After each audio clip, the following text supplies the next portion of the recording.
Qui n'a jamais été tenté? On est chez soi, on ouvre la liste des réseaux Wi-Fi, et là, on voit celui du voisin. Un nom un peu trop simple, genre Traoré 123. Ah oui, le classique. On se dit forcément... Attends, ça serait pas juste son nom de famille avec 1, 2, 3 à la fin. Bon. Pour la plupart d'entre nous, ça reste une pensée fugace. Mais aujourd'hui, on va s'intéresser à ce qui se passe quand on passe de la tentation à l'acte. Et c'est un cas d'école parfait. C'est l'histoire d'un jeune homme, Kader, et de son voisin, Monsieur Traoré, dans un quartier nommé Karpala. Exactement. Et ce qu'on va faire, c'est dérouler le fil de cette histoire pour comprendre comment un acte qui paraît si banal, se brancher sur le Wi-Fi du voisin, peut se transformer en une affaire très très sérieuse, avec police et tribunal. On a l'impression de connaître le début de l'histoire, mais la fin est beaucoup plus surprenante. Alors, décortiquons ça. Ce cas est fascinant parce qu'il rend concret un concept qui reste souvent abstrait.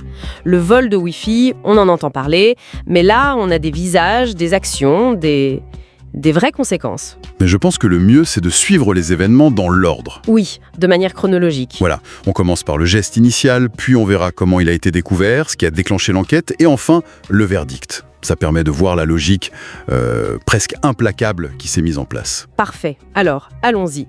Commençons par le délit lui-même. La source nous plante le décor. À Karpala, on a ce jeune homme, Kader. Le texte précise un détail qui a son importance. Oui, il n'a pas les moyens de se payer une connexion Internet. C'est ce qui le pousse à agir. C'est le mobile, en quelque sorte, le point de départ de toute sa démarche. Voilà. Et donc, face à ça, il ne se contente pas de trouver un réseau ouvert laissé par un voisin distrait. Le texte est très clair là-dessus. Il parvient à pirater le Wi-Fi de Monsieur Traoré. Et par pirater ici, on entend qu'il a deviné le mot de passe. Un piratage presque artisanal, quoi. C'est ça. Mais c'est un point absolument crucial. Le fait de deviner ou de forcer le mot de passe, même s'il est faible, ça change tout sur le plan légal. Ce n'est pas une utilisation passive d'un service disponible, comme s'asseoir sur un banc public. Non. C'est une intrusion active. C'est la différence entre trouver une porte ouverte et forcer la serrure. Ah, j'aime bien l'analogie de la serrure. Même si c'est une serrure de mauvaise qualité, facile à crocheter, l'acte de la forcer reste une effraction. C'est tout à fait ça. Et pour la loi, peu importe la complexité de la serrure, l'intention de s'introduire sans permission est ce vicomte. C'est ce qu'on appelle un accès frauduleux à un système de traitement automatisé de données. Le mot frauduleux est la clé. Et il ne fait pas ça juste une fois pour dépanner. La source dit que ça dure plusieurs mois. Il s'installe en fait. Il navigue, il est sur les réseaux sociaux et surtout... Il télécharge. Il télécharge des films. Une utilisation intensive, j'imagine. Et ces deux éléments, la durée et la nature de l'utilisation, vont être des facteurs aggravants. Plusieurs mois, ça montre que ce n'est pas un acte impulsif et isolé, mais une habitude, une pratique délibérée. D'accord.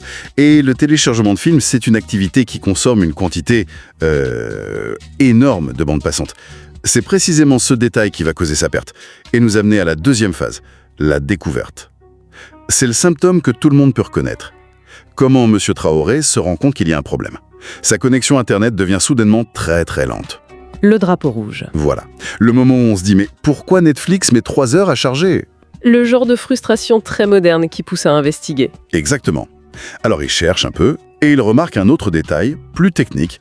Des appareils qu'il ne reconnaissent pas apparaissent dans la liste des appareils connectés à son réseau. Là, il n'y a plus de doute. Non. Il a la confirmation qu'il n'est pas seul chez lui, numériquement parlant. Et sa réaction à ce moment-là est vraiment le tournant de toute l'affaire. Oui, c'est là que ça devient intéressant. Honnêtement, je pense que 99% des gens, moi y compris, auraient juste changé le mot de passe pour un truc bien compliqué. Oui, genre mon chat est génial 1984. Voilà. Et on en aurait fini là. Mais pas Monsieur Traoré. Lui, il décide de faire appel à un technicien. Il veut comprendre. Et cette décision, ça fait tout basculer. Parce que l'intervention d'un professionnel transforme un simple désagrément personnel, une suspicion, En preuve. en une affaire documentée avec des preuves tangibles.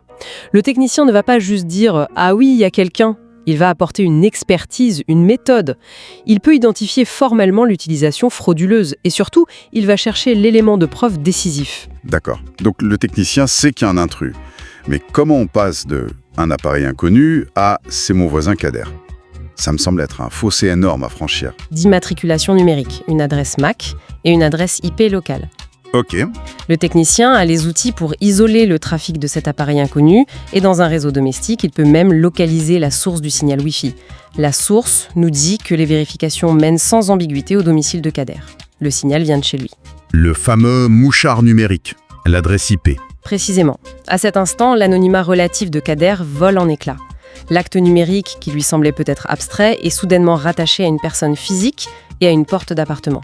Le jeu est terminé. Et une fois que M. Traoré a ce rapport technique en main, j'imagine que sa prochaine étape, c'est pas d'aller sonner chez Kader pour lui demander de s'arrêter. Non, il passe à la vitesse supérieure. Avec ce document, qui prouve ses dires, il se rend au commissariat et porte plainte. Et le motif est précis. Il correspond exactement à la qualification juridique. Accès frauduleux à un système informatique. Et là, la machine judiciaire s'enclenche. Pour Kader, les choses deviennent très concrètes et très vite. La source nous dit que la police se rend à son domicile. Oui, on parle d'une intervention, d'une perquisition. Ils saisissent son téléphone et son ordinateur. On est passé d'une connexion lente à des policiers dans son salon qui emportent son matériel.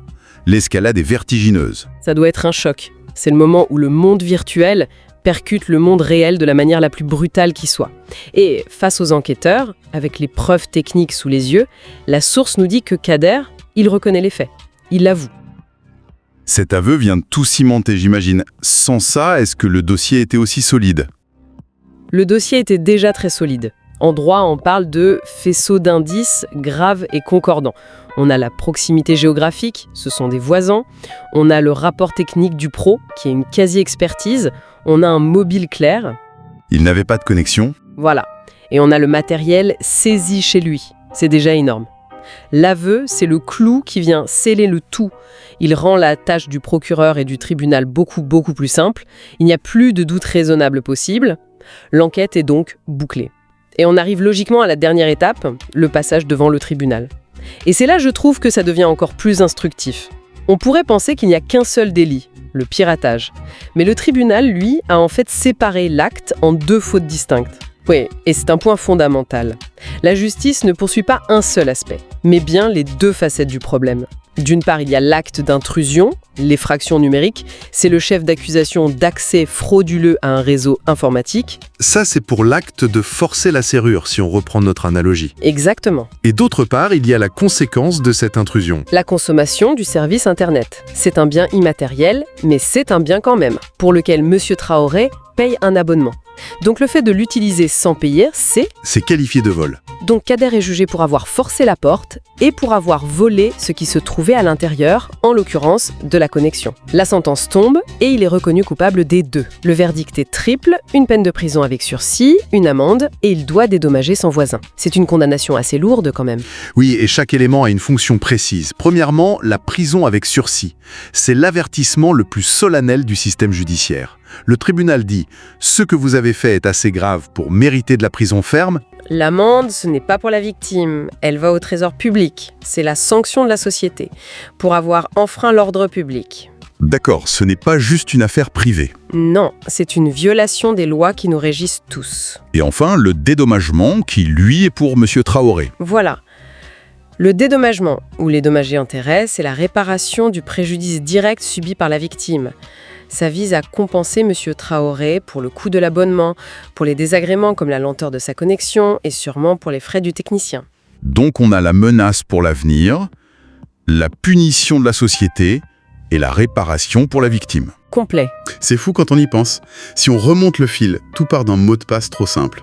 Ça mène à une connexion qui ralentit. Cette lenteur pousse la victime à appeler un pro, ce qui amène une preuve technique. Cette preuve déclenche une plainte, une perquisition, et au final, un casier judiciaire et une condamnation pénale. L'enchaînement est implacable, c'est le mot juste. C'est une cascade de conséquences qui découle d'un acte initial perçu comme mineur. Et c'est ça qui me frappe le plus, le contraste énorme entre la perception de cet acte, beaucoup de gens verraient ça comme du système des numériques, presque anodin, Oui. et la réalité de ses conséquences légales. On ne parle pas d'une simple tape sur les doigts. Alors, qu'est-ce que tout cela signifie au fond ? Au fond, ce cas est un rappel puissant que nos actions dans le monde numérique ont des conséquences très tangibles dans le monde réel. L'idée qu'on bénéficie d'une sorte d'immunité ou d'anonymat en ligne est une illusion. La dématérialisation d'un service, comme une connexion Internet, ne le place pas hors du champ de la loi. Le droit s'applique, que l'on vole une pomme à l'étalage ou des gigaoctets sur un réseau. C'est une clarification qui semble de plus en plus nécessaire. Absolument. Et au-delà de l'aspect légal, l'histoire de Kader et de M. Traoré est une illustration parfaite de ce qu'on peut appeler la responsabilité numérique. D'un côté, celle de M. Traoré, qui nous rappelle l'importance de protéger nos propres réseaux. Même avec un mot de passe un peu plus solide. Voilà. Et de l'autre côté, il y a la responsabilité de Kader et de nous tous de respecter les systèmes des autres et de comprendre qu'un réseau privé est privé. Y entrer, saisi, être invité, c'est une violation. C'est une bonne synthèse. Mais il y a un dernier élément de la source qui me chiffonne un peu, qu'on a mentionné au tout début. Oui, je vois où on veut en venir. Le détail qui n'est pas anecdotique. La source précise que Kader a agi ainsi parce qu'il n'avait pas les moyens de payer une connexion. Le jugement a sanctionné l'illégalité de son geste, ce qui est le rôle de la justice, c'est indiscutable. Mais ça pose une autre question, non ? Ça pose une question de société beaucoup plus large.